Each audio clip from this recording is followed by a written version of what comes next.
नमस्कार दोस्तों, स्वागत है आप सभी का द एजुकेशनल चैप्टर पर, जहां हम लाते हैं हर प्रकार के वनडे एग्जाम के लिए सबसे बेहतरीन कंटेंट। तो आज के इस वीडियो में हम बायोलॉजी के महत्वपूर्ण 50 क्वेश्चन और उनके आंसर देखेंगे और साथ ही एक्स्ट्रा फैक्ट भी साझा करेंगे। तो चलिए बिना समय गंवाए शुरू करते हैं। आज का हमारा पहला क्वेश्चन है कि मानव शरीर के रक्त का पीएच मान कितना होता है। तो इसका राइट आंसर है 7.4 यानी ऑप्शन बी राइट आंसर होगा। देखिए, मनुष्य के शरीर का रक्त हल्का क्षारीय होता है और इसका पीएच मान 7.35 से लेकर 7.45 के बीच होता है। और अगर ये पीएच मान 7.35 से कम हो जाए तो इसे एसिडोसिस कहा जाता है, और अगर 7.45 से अधिक हो जाए तो इसे अल्कलोसिस कहा जाता है। सही पीएच मान बनाए रखना शरीर की सभी जैविक क्रियाओं के लिए अत्यधिक आवश्यक है। अगला क्वेश्चन है कि मानव शरीर की सबसे लंबी हड्डी कौन सी है। तो इसका नाम है फीमर यानी ऑप्शन ए राइट आंसर होगा। देखिए, फीमर मानव शरीर की सबसे लंबी और मजबूत हड्डी है। यह कूल्हे से घुटने तक फैली होती है और शरीर को भार सहने की शक्ति देती है। अगला क्वेश्चन है कि मानव शरीर की सबसे छोटी हड्डी कौन सी है। तो इसका नाम है स्टेपीज यानी ऑप्शन ए राइट आंसर होगा। देखिए, स्टेपीज कान में स्थित होती है और यह 2.5 से 3 मिलीमीटर लंबी होती है। यह सुनने में मदद करती है और ध्वनि के कंपन को आंतरिक कान तक पहुंचाने का काम करती है। अगला क्वेश्चन है कि मानव शरीर में कुल कितनी हड्डियां होती हैं। तो मानव शरीर में कुल 206 हड्डियां होती हैं यानी ऑप्शन ए राइट आंसर होगा। देखिए, वयस्क मानव शरीर में 206 हड्डियां होती हैं। हालांकि नवजात शिशुओं में 270 हड्डियां होती हैं, लेकिन बढ़ने के साथ ही कुछ हड्डियां आपस में जुड़ जाती हैं। अगला क्वेश्चन है, कौन सी ग्रंथि शरीर की सबसे छोटी अंतःस्रावी ग्रंथि है। तो इसका नाम है पीनियल ग्रंथि यानी ऑप्शन बी राइट आंसर होगा। इसमें थोड़ा सुधार कर लीजिएगा, ये पाइनल नहीं पीनियल लिखा हुआ है। देखिए, पीनियल ग्रंथि मस्तिष्क में पाई जाती है और यह मेलाटोनिन हार्मोन का स्राव करती है। यह हार्मोन नींद और जागरण चक्र को नियंत्रित करने का काम करता है। अगला क्वेश्चन है कि कौन सा हार्मोन रक्त शर्करा यानी ब्लड शुगर को नियंत्रित करता है। तो इसका नाम है इंसुलिन।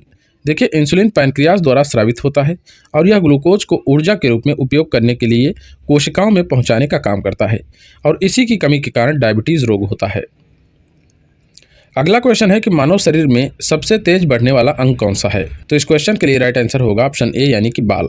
देखिए, मानव बाल हर महीने औसत 1 से 1.5 सेंटीमीटर बढ़ जाते हैं। बालों की वृद्धि प्रोटीन, विटामिन और हार्मोन्स पर निर्भर करती है। अगला क्वेश्चन है, मानव शरीर में सबसे संवेदनशील अंग कौन सा होता है।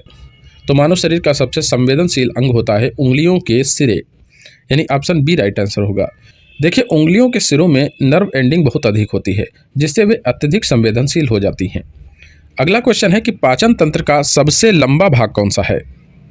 तो ये छोटी आंत है यानी ऑप्शन बी राइट आंसर होगा। छोटी आंत की लंबाई लगभग 20 फीट होती है और यह पोषक तत्वों के अवशोषण का मुख्य स्थान है और यह पाचन प्रक्रिया को पूरा करने में मुख्य भूमिका निभाती है। अगला क्वेश्चन है कि कौन सा हार्मोन फाइट एंड फ्लाइट प्रतिक्रिया को नियंत्रित करता है। तो इस हार्मोन का नाम है एड्रेनलिन यानी ऑप्शन ए राइट आंसर होगा। देखिए, यह हार्मोन एड्रिनल ग्रंथि द्वारा स्रावित होता है और यह तनावपूर्ण स्थितियों में शरीर को ऊर्जा और सतर्कता प्रदान करता है। अगला क्वेश्चन है कि शरीर का कौन सा अंग सबसे ज्यादा ऊर्जा का उपयोग करता है। तो ये अंग है मस्तिष्क। मस्तिष्क शरीर की कुल ऊर्जा का लगभग 20% उपयोग करता है। यह न्यूरॉन्स के कार्य और शरीर के अन्य अंगों को नियंत्रित करने में मदद करता है।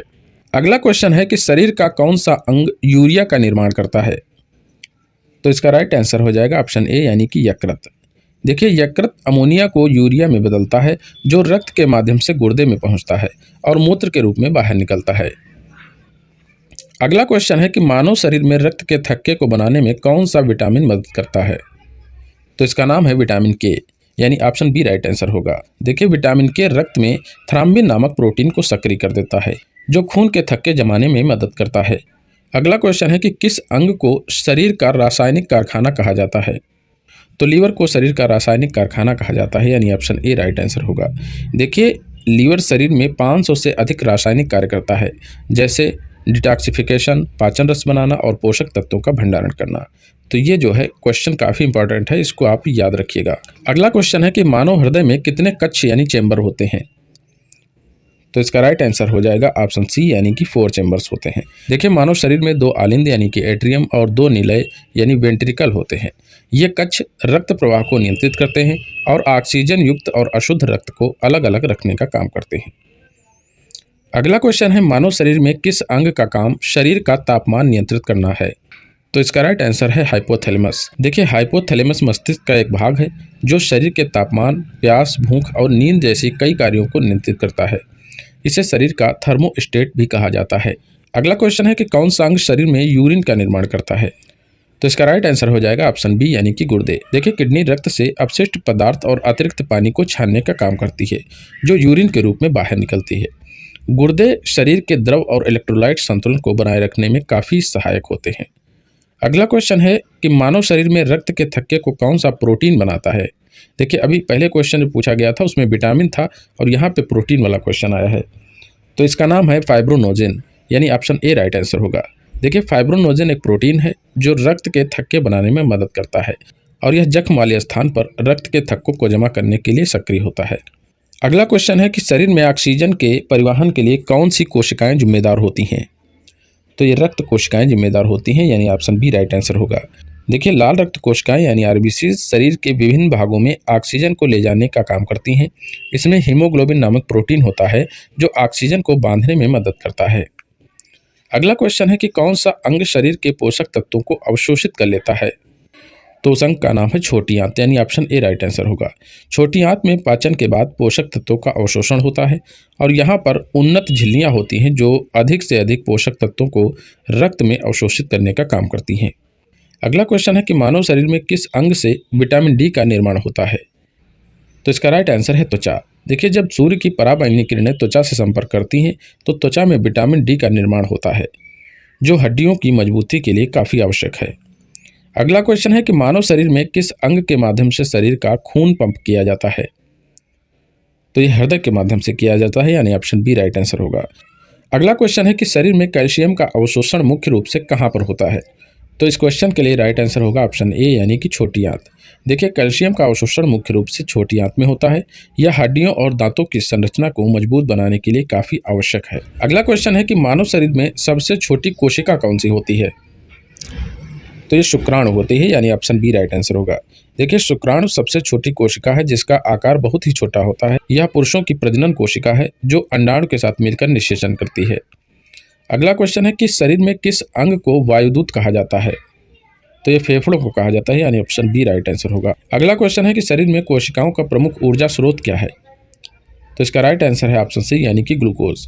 देखिए ग्लूकोज शरीर की कोशिकाओं के लिए प्रमुख ऊर्जा स्रोत है। यह रक्त से कोशिकाओं में पहुंचता है और कोशिकाओं को आवश्यक ऊर्जा प्रदान करता है। अगला क्वेश्चन है कि मानव शरीर के किस अंग में रेटिना स्थित होती है। तो ये आंख में होती है, यानी ऑप्शन बी राइट आंसर होगा। अगला क्वेश्चन है कि मानव शरीर में पानी का प्रतिशत लगभग कितना होता है। तो मानव शरीर में लगभग 60% पानी है, यानी ऑप्शन सी राइट आंसर होगा। अगला क्वेश्चन है कि मानव शरीर में कौन सा अंग कंकाल प्रणाली का हिस्सा नहीं है। तो यहाँ पे 4 ऑप्शन दिए हुए हैं। ऑप्शन ए हड्डियाँ, ऑप्शन बी उपास्थि, ऑप्शन सी रक्त और ऑप्शन डी जोड़। तो इसमें जो रक्त है वो कंकाल प्रणाली का हिस्सा नहीं है। अगला क्वेश्चन है कि मानव शरीर में किस अंग में मेलेनिन नामक तत्व पाया जाता है। त्वचा में, बाल में, आँख में या सभी में। तो ये सभी में पाया जाता है। देखिए मेलेनिन एक पिगमेंट है जो त्वचा और बाल और आँखों में पाया जाता है। यह सूर्य की पराबैंगनी किरणों से सुरक्षा प्रदान करता है और त्वचा को रंग प्रदान करने का कार्य करता है।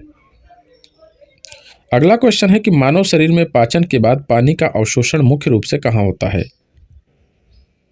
तो इस क्वेश्चन के लिए राइट आंसर है ऑप्शन बी यानी कि बड़ी आंत। देखिए बड़ी आंत में पानी और खनिजों का अवशोषण होता है। यह पाचन के अंतिम चरण में अपशिष्ट पदार्थों को ठोस रूप में बदलने का काम करती है। अगला क्वेश्चन है कि शरीर में लसिका तंत्र का मुख्य कार्य क्या होता है। तो इसका मुख्य कार्य होता है संक्रमण से रक्षा करना, यानी ऑप्शन बी राइट आंसर होगा। देखिए लसिका तंत्र शरीर में संक्रमण से बचाव का कार्य करता है। इसमें लसिका ग्रंथियाँ, लिम्फ नोड्स और अन्य अंग शामिल हैं जो शरीर को संक्रमण से बचाते हैं। अगला क्वेश्चन है मानव शरीर में कौन सा हार्मोन शरीर के विकास को नियंत्रित करता है। तो इसका नाम है विकास हार्मोन, यानी HGH, यानी ऑप्शन सी राइट आंसर होगा। अगला क्वेश्चन है कि कौन सा अंग शरीर में ऑक्सीजन का अवशोषण करता है। तो इसका राइट आंसर है फेफड़े, यानी ऑप्शन सी राइट आंसर होगा। अगला क्वेश्चन है मानव शरीर में सबसे अधिक पाया जाने वाला खनिज तत्व क्या है। तो ये कैल्शियम है, यानी ऑप्शन ए राइट आंसर होगा। देखिए कैल्शियम मानव शरीर में सबसे अधिक पाया जाने वाला खनिज है जो हड्डियों और दांतों की संरचना के लिए आवश्यक है। यह मांसपेशियों के संकुचन और तंत्रिका संचरण में भी महत्वपूर्ण भूमिका निभाता है। अगला क्वेश्चन है मानव शरीर में रक्त समूह का निर्धारण किसके द्वारा किया जाता है। तो इसका निर्धारण रक्त कोशिकाओं के द्वारा होता है, यानी ऑप्शन सी राइट आंसर होगा। मानव रक्त समूह रक्त कोशिकाओं पर उपस्थित एंटीजन के आधार पर निर्धारित होते हैं और यह समूह प्रतिरक्षा प्रणाली के प्रतिक्रियाओं को प्रभावित करते हैं। अगला क्वेश्चन है मानव शरीर में एंटीबॉडी का प्रमुख कार्य क्या है।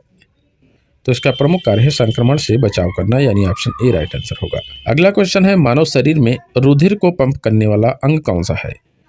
तो ये हृदय है, यानी ऑप्शन बी राइट आंसर होगा। अगला क्वेश्चन है मानव शरीर में किस अंग से लार निकलती है? तो ये लार ग्रंथियां होती हैं, यानी ऑप्शन सी राइट आंसर होगा। लार ग्रंथियां मुंह में स्थित होती हैं और लार का स्राव करती हैं। लार पाचन में मदद करती है और भोजन को नरम बनाती है ताकि यह आसानी से पच सके। अगला क्वेश्चन है मानव शरीर में किस अंग से रक्त की सफाई होती है? तो वो अंग है किडनी, यानी कि गुर्दे। ऑप्शन बी राइट आंसर होगा। देखिए, गुर्दे शरीर से अपशिष्ट पदार्थ और अतिरिक्त पानी को छानकर मूत्र के रूप में बाहर निकालते हैं और यह शरीर के आंतरिक संतुलन को बनाए रखने में मदद करती है।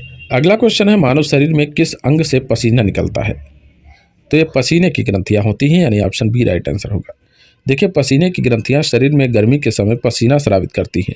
पसीना शरीर के तापमान को नियंत्रित करने में मदद करता है। अगला क्वेश्चन है कि मानव शरीर में किस अंग में गंध रिसेप्टर्स पाए जाते हैं? तो इसका राइट आंसर है ऑप्शन बी, यानी कि नाक में।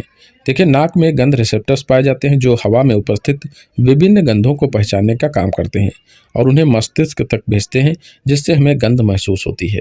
अगला क्वेश्चन है कि शरीर के किस अंग में रासायनिक ऊर्जा को शारीरिक ऊर्जा में बदलने का काम होता है? तो ये मांसपेशियों में होता है, यानी ऑप्शन डी राइट आंसर होगा। देखिए, मांसपेशियां शरीर की गतिविधि के लिए रासायनिक ऊर्जा का उपयोग करती हैं। यह ऊर्जा एटीपी से प्राप्त होती है जो शरीर में ऊर्जा का प्रमुख स्रोत है। अगला क्वेश्चन है मानव शरीर में किस अंग में रक्त का संचरण होता है? तो ये हृदय में होता है, यानी ऑप्शन ए राइट आंसर होगा। देखिए, हृदय रक्त को पूरे शरीर में पंप करता है। यह ऑक्सीजन युक्त रक्त को शरीर के अंगों तक और अपशिष्ट पदार्थों को वापस फेफड़ों तक भेजता है। आज का हमारा अंतिम क्वेश्चन है कि मानव शरीर में किस अंग में उपास्थि पाई जाती है? तो इसका राइट आंसर है ऑप्शन सी, यानी जोड़ों और कान में। देखिए, उपास्थि शरीर के विभिन्न हिस्सों में पाया जाता है, जैसे जोड़ों में, कान में और नाक के किनारे। यह हड्डियों के बीच कुशन की तरह कार्य करता है और उन्हें आपस में रगड़ने से बचाता है। तो दोस्तों, ये थे बायोलॉजी के 50 महत्वपूर्ण प्रश्न और उत्तर। मुझे उम्मीद है कि इन एक्स्ट्रा फैक्ट्स ने आपके नॉलेज को और बढ़ाया होगा। अगर आपको यह वीडियो पसंद आया हो तो इसे एक लाइक अवश्य करें, अपने दोस्तों के साथ शेयर करें और चैनल को सब्सक्राइब करना बिल्कुल ना भूलें। अगले वीडियो में हम आपके लिए और भी मज़ेदार और महत्वपूर्ण विषय लेकर आएंगे। तब तक के लिए धन्यवाद। मिलते हैं अगले वीडियो में। जय हिंद।